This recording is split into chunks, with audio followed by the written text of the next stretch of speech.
কিন্তু একবারও চিন্তা করেন না প্রবাসীরা কেমনে টাকা দেয়।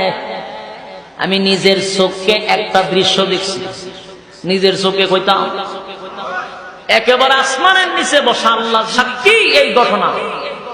সেদিন আমি চোখের পানি আমার অটোমেটিক চলে আসছিল, অজান্তেই চোখের কোনায় পানি আসছে। আমি নিজে সাক্ষী, সৌদি আরবে যখন আমি যাই আরাফার ময়দানে, আমি যখন আরাফাত থেকে লাইমা খালি গেটের বাহিরে আসছি, এত রুদ্র যে বিবির জন্য দেশ ছেড়ে বিদেশে অনেক ভাইয়েরা চলে যায়। প্রবাসীরা এই বাংলাদেশের মধ্যে সবচেয়ে সরল সোজা হলো প্রবাসী। প্রবাসীদের মতো সরল পৃথিবীর কেউ নেই। মা বাবা ছেড়ে দেশ ছেড়ে যখন প্রবাসীরা বিদেশে বাড়িতে পাড়ি দেয়, বাংলাদেশে যত বড় গাড়তেরা থাকুক, যত বড় গারোয়া থাকুক, এই লোকটা যখন বিদেশে যায় তখন তার মন মানসিকতা চেঞ্জ হয়ে যায়।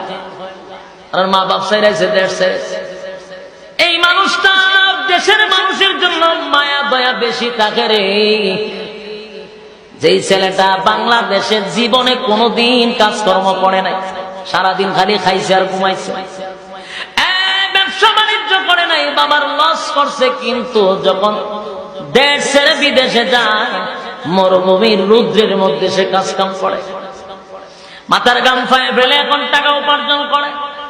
চিন্তা করো, বাবার টাকা খরচ করে নিজে উপার্জন করে বিদেশে আসছি, বাড়িতে টাকা পাঠাইতে হয়। তখন ভালো একটা মোবাইল হাতে নেয় না, ভালো একটা কাপড় পরে না, মাস শেষে টাকা বাড়িতে পাঠায়। মারে খুশি করতে চায়, বাবারে খুশি করতে চায়, সবচেয়ে বেশি যেই মানুষটাকে খুশি করতে চায় এটা হলো তার বউ।